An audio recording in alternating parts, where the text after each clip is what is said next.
The year was 1923, and Thomas Jefferson Williams stood ankle-deep in murky swamp water, swatting mosquitoes the size of pennies. His neighbors thought he'd lost his mind. Who in their right mind would spend $50 hard-earned dollars on 400 acres of nothing but mud, cypress trees, and creatures that bit you in places you didn't know you had? But Thomas wasn't looking at what the land was. He was seeing what it could become. His grandfather had been born into slavery on a plantation just 20 miles south. The old man used to tell stories about how their family had worked rich, fertile soil for generations, only to watch other people get rich from their sweat. When freedom came, they got nothing but the clothes on their backs and promises that turned to dust. Thomas remembered sitting on his grandfather's knee, listening to those stories by firelight. The old man's voice would get real quiet when he talked about land. "Boy," he'd whisper, "they can take your money, they can take your job, they can even take your dignity for a while. But if you own the ground under your feet, you own something they can't just snatch away." That $50 represented 2 years of saving every penny Thomas could scrape together. He worked dawn to dusk at the lumber mill, took odd jobs on weekends, and even sold his late father's pocket watch. His wife Dolores had supported the dream even when their neighbors whispered that Thomas was throwing good money after bad. The land agent who sold him the property could barely contain his laughter. "You sure about this, boy?" he'd asked, using that tone that made Thomas's jaw clench. "This here's nothing but swamp. Ain't good for farming, ain't good for building. About the only thing it's good for is breeding mosquitoes and maybe catching a fever." Thomas had simply nodded and handed over the money. What the agent didn't know was that Thomas had been studying this land for months. He'd walked every acre during different seasons, watched where the water pooled and where it drained. He'd noticed the rich black soil hidden beneath the standing water, and seen how the slight elevation changes could be worked to his advantage. More importantly, he'd done something the land agent never expected from a black man in 1923. He'd hired himself a lawyer. Attorney Benjamin Hughes was an unusual man for his time. He'd grown up poor himself and had a reputation for taking on cases that other lawyers wouldn't touch. When Thomas approached him with his land purchase plans, Hughes was intrigued enough to take the case for a fraction of his usual fee. This deed, Hughes had explained to Thomas over coffee in his cramped office, "It's not just about buying land. It's about protecting it for the future. I've seen too many families lose their property because they didn't understand the legal language or because someone found a loophole." Hughes crafted the deed with the precision of a master carpenter building a house meant to last centuries. Hidden within the standard legal language were clauses that seemed innocent enough at first glance, but contained powerful protections. There were specific mineral rights that extended far beyond the surface property, water rights that covered not just what was visible, but underground sources as well, and buried deep in the technical language was something Hughes called a reversionary clause, a legal trap that would spring if anyone ever tried to take the land through government seizure. "Think of it like this," Hughes had explained. "If someone steals your horse and then sells it to 10 different people, you still own that horse, don't you? This clause works the same way. If the government ever takes your land and gives it to developers, well, legally speaking, everything they build on it becomes yours." Thomas hadn't fully understood all the legal details, but he trusted Hughes. The lawyer had a reputation for being fair and honest, and more importantly, he seemed to genuinely care about protecting Thomas's investment. The first year was brutal. Thomas spent every spare moment draining the swampland, digging channels to redirect the water flow. His hands bled from handling the rough tools, and his back ached from the constant bending and lifting. Dolores would watch him come home each evening covered in mud and exhausted, but she never complained. She'd heat water for his bath and listen as he talked about his progress. Slowly, the land began to transform. Where there had been standing water, rich soil appeared. Thomas planted his first crops, corn, beans, and sweet potatoes that thrived in the dark earth. What had looked like worthless swampland to everyone else revealed itself to be some of the most fertile soil in the county. The neighbors who had mocked his purchase began to take notice. Property values in the area started to climb as word spread about the quality of the soil. But Thomas wasn't interested in quick profits. He was building something for his children and their children after them. By 1925, the Williams homestead was a model of productivity. Thomas had built a sturdy house, a barn, and even a small mill where neighbors brought their grain to be processed. The family was not just surviving but thriving. More importantly, they owned something that nobody could take away from them. Or so they thought. Thomas made sure to teach his son, Daniel, everything about the land. Not just how to farm it, but why it mattered. He showed him the deed, explained the special clauses that Attorney Hughes had included, and made him promise to pass that knowledge down to his own children someday. "This land is more than just dirt and trees," Thomas would tell Daniel as they walked the property lines together. "It's our family's future. But owning it isn't enough. You have to understand it, protect it, and be ready for the day when someone might try to take it from you." Daniel listened carefully to these lessons. He watched his father's careful stewardship of the land and learned to read the legal documents that protected their family's investment. Thomas made sure his son understood that being a landowner meant being prepared for challenges that might not come for decades. As the years passed, the area around their property began to change. What had once been rural farmland slowly gave way to small towns and eventually suburbs. The Williams family watched as their neighbors sold their land to developers, often for far less than it was worth because they didn't understand their rights or didn't have the resources to fight for fair prices. But the Williams family held on. They had something their neighbors didn't have, a legal foundation built to last and the knowledge to use it when the time came. Thomas never lived to see the full flowering of his careful planning, but he'd planted seeds that would grow into something far more powerful than anyone could have imagined. The trap was set. Now all they had to do was wait. Daniel Williams was 68 years old when the first real estate developer knocked on his door. It was a crisp autumn morning in 1994, and he'd been enjoying his coffee on the front porch, watching the sunrise paint his 400 acres in shades of gold and amber. The man who stepped out of the shiny Lincoln town car wore an expensive suit and carried himself like someone used to getting what he wanted. He introduced himself as Richard Blackwood, representing Prestige Development Corporation. "Beautiful morning, isn't it?" Blackwood said, his smile as polished as his shoes. "I'm here to make you a very generous offer for your property." Daniel set down his coffee cup slowly. He'd been expecting this conversation for years. The suburbs had been creeping closer to his land like a slow-moving tide, and he'd watched as his neighbors sold their farms one by one. Where there had once been cornfields and pastures, there were now shopping centers and housing developments. "I appreciate you coming out," Daniel replied carefully, "but my land's not for sale." Blackwood's smile never wavered. "I understand your attachment to this place, Mr. Williams. It's been in your family for 70 years? But times change. The city's growing and your property is right in the path of progress. We're prepared to offer you 3 times what you paid for it." What Blackwood didn't mention was that 3 times the 1923 purchase price of $50 would be exactly $150. Daniel had to bite his tongue to keep from laughing. His land was now worth millions. Like I said, it's not for sale. That was the beginning of a campaign that would last for over a decade. At first, the pressure was subtle. Blackwood would stop by every few months with increasingly elaborate offers. When Daniel continued to refuse, other representatives from different development companies began showing up. They all had the same message: sell now while you can still get a good price. Daniel noticed that these visits often came right after he'd had problems with city services. His mail would be delayed for weeks, then suddenly a developer would appear, suggesting that rural delivery was becoming unreliable. When his phone service went out for a month, another representative materialized, pointing out how much better connected he'd be if he moved to town. The pattern was too obvious to be coincidence. By 1998, the tactics had escalated. Daniel started finding survey stakes driven into his property, marking boundaries that didn't match his deed. When he pulled them up, they'd reappear within days. He began taking photographs and keeping detailed records of every incident. His mailbox was vandalized repeatedly.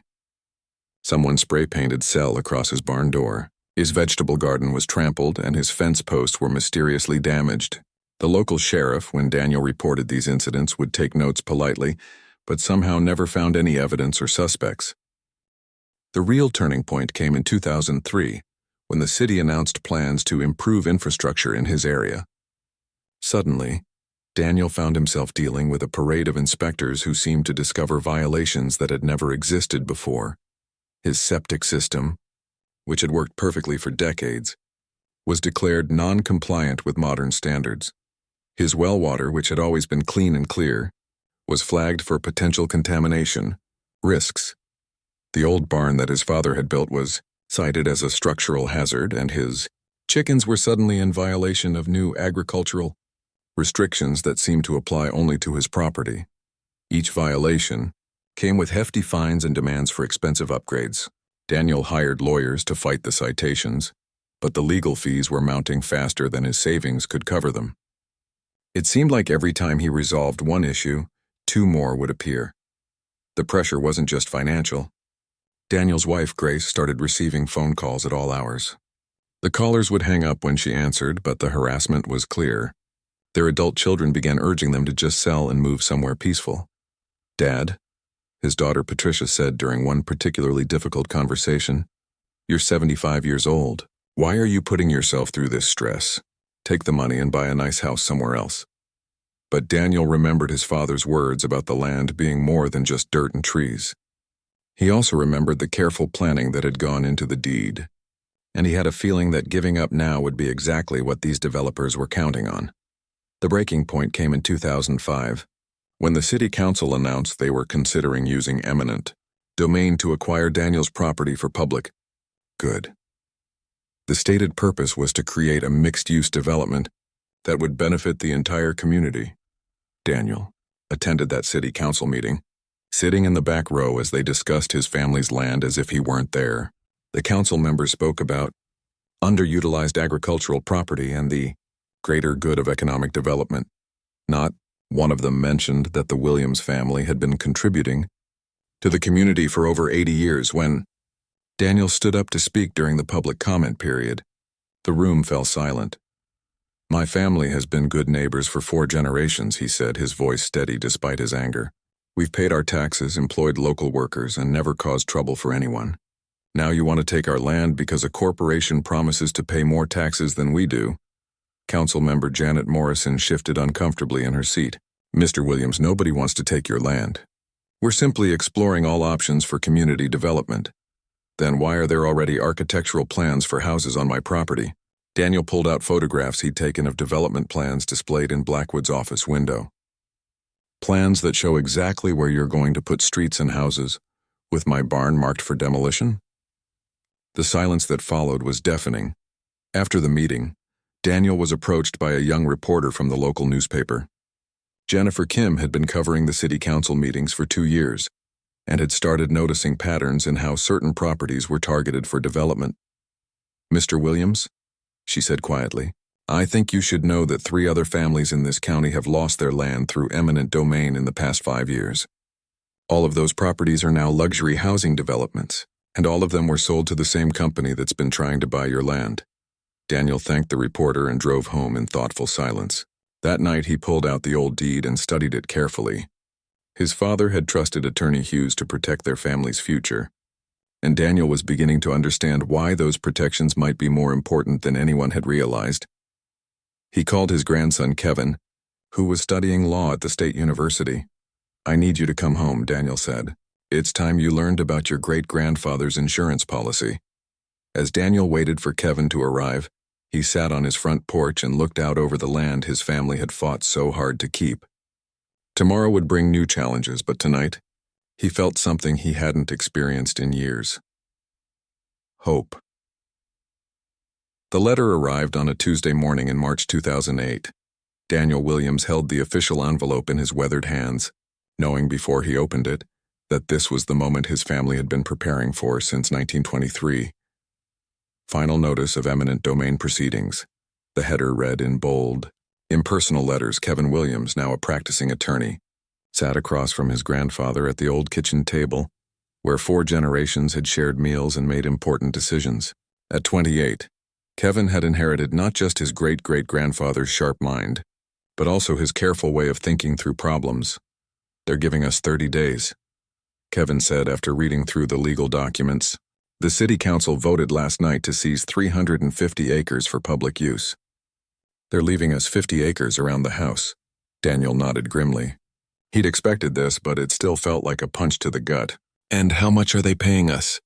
"Market value for agricultural land," About $2,000 an acre. Kevin's voice was tight with anger. $700,000 for land. That's worth at least 10 times that much for development. What the city hadn't bothered to explain to the Williams family was that the public use would last exactly 6 months. That's how long it would take to transfer the seized land to Prestige Development Corporation for their new luxury housing project, Willowbrook Estates. The process moved with suspicious speed. Environmental studies that should have taken months were completed in weeks. Zoning changes that typically required extensive public hearings were pushed through with minimal notice. The whole thing felt orchestrated, like a play where everyone knew their lines except the Williams family. Daniel hired the best attorneys he could afford, but fighting City Hall with unlimited resources proved nearly impossible. The legal fees drained his savings account faster than he'd thought possible. Every appeal was denied, every delay tactic was overruled, and every expert witness they brought in was dismissed on technicalities. By December 2008, the bulldozers arrived. Daniel stood on his front porch, watching massive machines tear up soil that his family had carefully tended for 85 years. The old barn where he'd learned to milk cows was demolished in an afternoon. The apple orchard his father had planted was uprooted and hauled away like garbage. But Kevin noticed something the developers missed. While they celebrated their victory, they'd made a crucial mistake in their haste.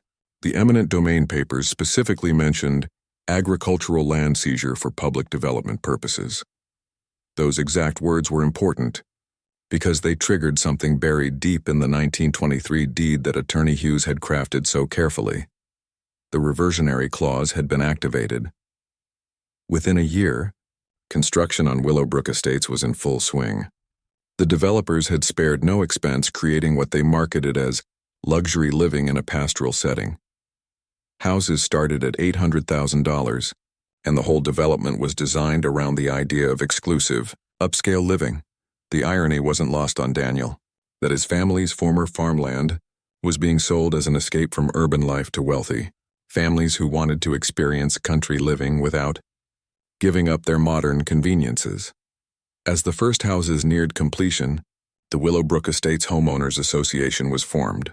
The HOA board was dominated by retired executives and successful professionals who'd paid premium prices for their dream homes and had strong opinions about maintaining their investments' value. The board's first order of business was addressing what they saw as an eyesore in the middle of their perfect community. Daniel Williams and his 50 remaining acres. Helen Crawford, a retired bank vice president, was elected HOA president. She'd paid $1.2 million for her house and had no intention of letting an old farm drag down property values. Her strategy was simple: make life so difficult for the Williams family that they'd have no choice but to sell their remaining land and move away. The harassment began before the first residents had even moved. The HOA filed complaints about Daniel's vegetable garden, claiming it violated the community's aesthetic standards. They objected to his chickens, saying the noise disturbed the peaceful environment. They even complained about his pickup truck, arguing that commercial vehicles weren't appropriate for their upscale neighborhood. When Daniel pointed out that he'd been farming this land since before any of them were born, and that the HOA had no authority over property they didn't own, the complaints shifted to the city level. Suddenly, Daniel found himself dealing with a new wave of code enforcement issues. His property was inspected monthly for violations that seemed to change with each visit. The chicken coop his father had built in 1945 was declared a non-conforming structure. His fence, which had stood for decades without complaint, was now improperly positioned relative to new setback requirements. The most frustrating part was how the system seemed designed to wear him down. Each citation required a response, each fine demanded a court appearance, and each appeal cost money he didn't have. At 83, Daniel found himself spending more time fighting bureaucracy than tending his land. The HOA members weren't subtle about their intentions. They organized petition drives to have Daniel's property rezoned. They lobbied the city council to enforce stricter agricultural restrictions. They even tried to get his road access limited, arguing that farm equipment posed a safety hazard to their children. Kevin moved back home to help his grandfather navigate the increasingly complex legal challenges. Fresh out of law school, He was shocked by the coordinated effort to drive his family away. "It's like they're following a playbook," Kevin told Daniel one evening as they reviewed another stack of violation notices. "Every tactic is designed to cost us time and money we don't have." Daniel smiled sadly. "Son, this is exactly what your great-great-grandfather warned us about. He said someday people would try to take our land and we needed to be ready." As 2010 dawned, the pressure reached a breaking point. The HOA had filed 17 separate complaints against Daniel's property. The city had issued 43 citations for various violations. The legal fees had forced Daniel to mortgage his remaining 50 acres just to pay for his defense. Helen Crawford was confident that victory was within reach. At the monthly HOA meeting, she announced that she'd received informal assurances from city officials that Daniel's property could be rezoned for residential use, effectively forcing him to sell. "Ladies and gentlemen," she told the assembled homeowners, "we're close to resolving our little problem. Mr. Williams is an old man fighting a losing battle. It's only a matter of time before he sees reason and accepts one of our generous offers." What Helen didn't know was that Kevin had been conducting his own investigation into the 1923 deed. What he'd discovered would change everything, but he wasn't ready to show his hand yet. His great-great-grandfather had been patient, and Kevin was learning that sometimes the best strategy was to let your opponents think they were winning. The trap that Thomas Jefferson Williams had set 87 years earlier was about to spring shut, but first the Williams family would have to endure their darkest hour. Daniel looked out over his remaining 50 acres, surrounded now by houses that blocked his view of the horizon he'd watched his whole life. But despite everything they'd taken from him, he wasn't defeated yet. The best was yet to come. Daniel Williams passed away on a quiet Sunday morning in April 2018, sitting in his favorite chair on the front porch, looking out over the land his family had protected for nearly a century. He was 88 years old and had spent his final years fighting a battle that seemed impossible to win. His granddaughter, Dr. Angela Chen Williams, arrived from San Francisco 3 days later to handle his affairs. Angela was an environmental lawyer who specialized in land rights cases, and she'd inherited her great-great-grandfather's sharp mind along with his stubborn streak. Walking through the old farmhouse felt like stepping back in time. Daniel had kept everything exactly as it had been during her childhood visits. The same faded photographs hung on the walls. The same creaky floorboards announced every footstep, and the same sense of deep history filled every room. Angela had always known the family land was special, but growing up in California, she'd never fully understood the legal battle her grandfather had been fighting. Now surrounded by the evidence of that struggle, she began to grasp the scope of what had been happening. The dining room table was covered with legal documents, violation notices, and court filings. Box after box contained correspondence with lawyers, city officials, and HOA representatives. It was clear that Daniel had documented every interaction, every threat, and every attempt to force him off his land. But it was what Angela found in the old metal strongbox hidden behind a loose floorboard that changed everything. The box contained the original 1920 date, along with correspondence between her great-great-grandfather Thomas and attorney Benjamin Hughes. As Angela read through the yellowed documents, her legal training helped her recognize details that others had missed for decades. The deed wasn't just a simple property purchase. It was a masterpiece of legal craftsmanship, designed to protect the Williams family against exactly the kind of attacks they'd been facing. Thomas Jefferson Williams had been more sophisticated than anyone realized. The mineral rights clause didn't just cover his original 400 acres. It extended to underground resources beneath a much larger area, including water rights that reached far beyond the surface boundaries. But the real bombshell was the reversionary clause that Attorney Hughes had buried deep in the technical language. Angela read it 3 times to make sure she understood it correctly. If the property was ever taken through eminent domain and then transferred to private developers, all improvements made to the land would legally revert to the Williams family. Not just the land itself, but everything built on it. Houses, streets, utilities, landscaping. Everything would belong to whoever held the original deed. Angela felt her heart racing as she realized what this meant. The 2008 eminent domain seizure had triggered the clause. Every house in Willowbrook Estates, every street, every utility line, it all legally belonged to her family. She spent the next week researching the development's history, tracing property transfers and construction permits. What she discovered was even more damaging to the developers than she'd hoped. Prestige Development Corporation had known about the reversionary clause from the beginning. Internal emails that Angela obtained through public records requests showed that company lawyers had identified the potential problem in 2007, but had decided to proceed anyway, gambling that the Williams family would never discover the clause or have the resources to challenge them in court. The gamble had seemed reasonable at the time. Daniel was an elderly farmer with limited resources, fighting the combined power of a development corporation, city government, and a well-funded HOA. Even if he'd known about the clause, he probably couldn't have afforded the legal battle necessary to enforce it. But Thomas Jefferson Williams had planned for this exact scenario. Hidden among his papers was a trust fund, established in 1923 and carefully managed by a series of law firms over the decades. The fund had grown to over $2 million, more than enough to finance a major legal challenge. Angela also discovered that the mineral and water rights extended beyond what anyone had realized. The original survey map showed underground water sources that now supplied the entire Willowbrook Estates development. The community's wells, their irrigation systems, even their decorative fountains were all drawing from water sources that legally belonged to the Williams family. As Angela pieced together the full scope of her inheritance, she began to understand the incredible patience and foresight her great-great-grandfather had shown. He'd anticipated not just that someone would try to take the family's land, but that they'd use government power to do it and then hand it over to private developers for profit.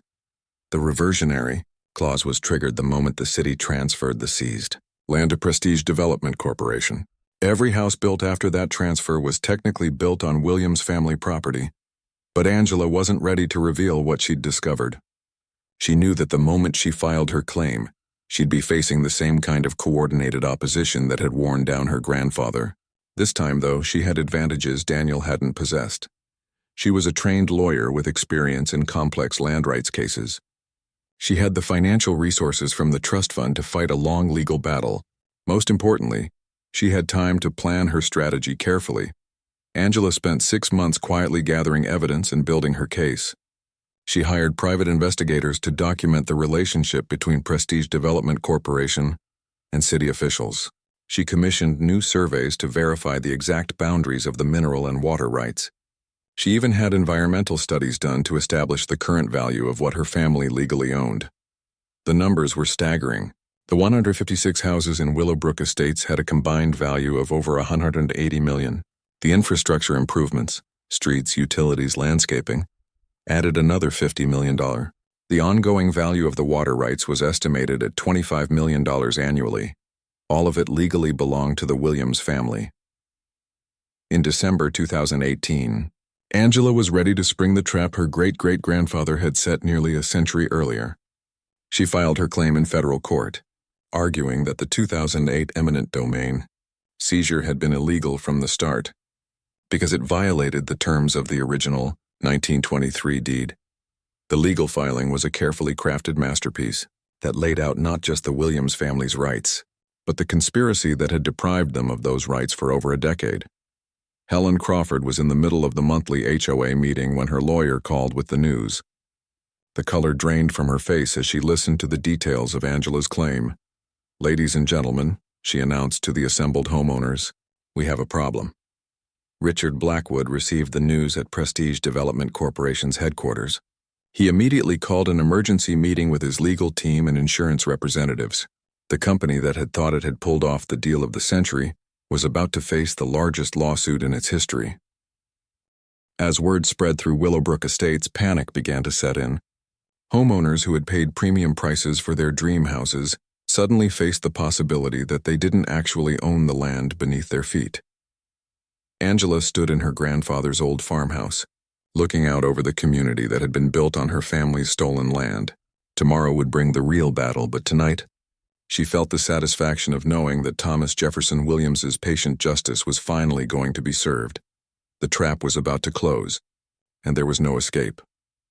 The federal courthouse in downtown Atlanta had never seen anything quite like the Williams versus Prestige development case. By 9 a.m. on the morning of the first hearing, News trucks lined the street and reporters crowded the steps, all trying to understand how a century-old deed could threaten to overturn an entire luxury housing development.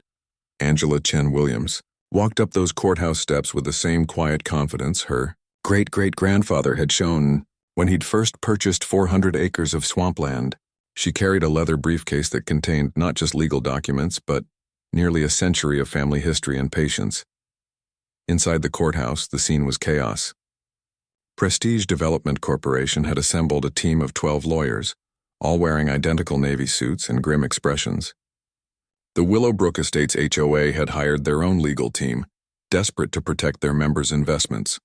City officials sat in the back rows, probably wondering how a simple land grab had turned into a federal case. But it was the homeowners themselves who drew the most attention. Men and women who had paid fortunes for their dream houses now faced the possibility of losing everything. Some looked angry, others terrified. A few seemed resigned to whatever was coming. Helen Crawford sat in the front row, her usual confidence replaced by barely controlled panic. The woman who had spent years harassing Daniel Williams was about to learn that her $1.2 million house might legally belong to his granddaughter. Judge Patricia Morrison had been assigned to the case, and she wasted no time getting to the heart of the matter. After reviewing the basic facts, she turned to Angela's lead attorney, David Chen, no relation despite the name.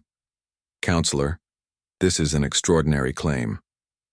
You're arguing that a deed from 1923 invalidates property, transfers made in 2008. Help me understand how that's possible, David. Chen stood and approached the bench with the original deed. Your Honor, this document contains a reversionary clause that specifically addresses what happens if the land is taken through eminent domain and then transferred to private developers. The language is clear. Any improvements made to the land after such a transfer become the property of the deed holder. He handed copies to the judge and opposing counsel. This isn't about invalidating legal property transfers. It's about enforcing a legal contract that's been in effect for 95 years. The Prestige Development team immediately objected. Their lead attorney, James Harrison, argued that the reversionary clause was too old to be enforceable and that the statute of limitations had expired on any potential claims. But Angela's team had anticipated this argument. They discovered that Prestige Development's own lawyers had identified the reversionary clause in 2007 and had recommended against proceeding with the development. Internal company emails showed executives deciding to roll the dice and hope the Williams family never discovered their rights. Your Honor, David Chen continued, the defendants knew about this clause before they broke ground on the first house. They gambled that an elderly farmer wouldn't have the resources to fight them. That's not just poor business judgment, it's fraud. The evidence Angela's team presented was overwhelming. Survey maps from 1923 showing the exact boundaries of the mineral and water rights. Engineering reports proving that every well in Willowbrook Estates drew from underground sources that belonged to the Williams family. Financial records showing the true value of what had been taken. But the most damaging evidence was Prestige Development's own documents. Email chains between executives showed a deliberate strategy to use eminent domain as a way to acquire valuable land at below-market prices. Communications with city officials revealed a coordinated effort to harass the Williams family into selling their remaining property. One email from Richard Blackwood to his construction manager was particularly damning. The old man won't last much longer. Once he's gone, we can pick up his remaining 50 acres for pennies on the dollar and complete our development. As the evidence mounted, the defense strategy began to crumble. Prestige Development's lawyers tried to argue that the company had acted in good faith, but their own documents proved otherwise. The HOA's legal team attempted to claim that their harassment of Daniel Williams had been legitimate enforcement of community standards, but the pattern of selective enforcement was too obvious to deny. The city's lawyers had perhaps the most difficult job of all. They had to explain how eminent domain proceedings that should have taken months had been completed in weeks, and why environmental studies had been rushed through without proper review. During cross-examination, Angela herself took the stand to explain her family's history with the land. Her testimony was powerful and personal, describing 4 generations of careful stewardship and the systematic campaign to drive them away. My great-great-grandfather wasn't just buying land in 1923, she told the court. He was protecting his family's future against exactly the kind of injustice we've experienced. He understood that ownership means nothing without the legal tools to defend it. The breakthrough moment came when Angela's team presented evidence of the trust fund Thomas Jefferson Williams had established in 1923. The fund had been specifically created to finance legal challenges, to protect the family's land rights. It was proof that Thomas had not only anticipated this exact scenario, but had provided the resources to fight it. Judge Morrison recessed the court for 3 days to review all the evidence. When she returned, her ruling was swift and decisive. This case represents a clear example of how government power can be abused to benefit private interests at the expense of individual property rights. She began. The Williams family has proven that their land was taken through a fraudulent eminent domain process and then transferred to developers who knew they were building on stolen property. The judge ruled that the reversionary clause was valid and enforceable. Every house in Willowbrook Estates, every street, every utility line legally belonged to Angela Chen Williams. The total value of her inheritance was estimated at over $300 million, but Judge Morrison went further than just enforcing the deed. She also awarded punitive damages against Prestige Development Corporation for fraud and against the city for abuse of eminent domain powers. The total judgment exceeded $500 million. The courtroom erupted. Homeowners wept as they realized their houses were gone. Prestige Development executives huddled with their lawyers, already planning appeals that would likely fail. City officials faced the prospect of bankruptcy. But Angela stood quietly, thinking about her grandfather Daniel and his quiet dignity in the face of years of harassment. This wasn't just about money. It was about justice delayed but not denied. The settlement negotiations took 6 months, but the outcome was never really in doubt. Prestige Development Corporation filed for bankruptcy rather than face the full judgment. Their insurance companies agreed to pay compensation to the Willowbrook Estates homeowners, though at significantly less than what they'd originally paid for their houses.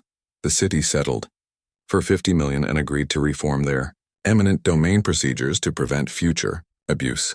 Angela chose not to evict the homeowners immediately. Instead, she offered them the option to purchase their houses at fair market value, with the proceeds going to establish a foundation dedicated to protecting family farms from development pressure. Some residents, like Helen Crawford, couldn't afford to buy their houses and were forced to move.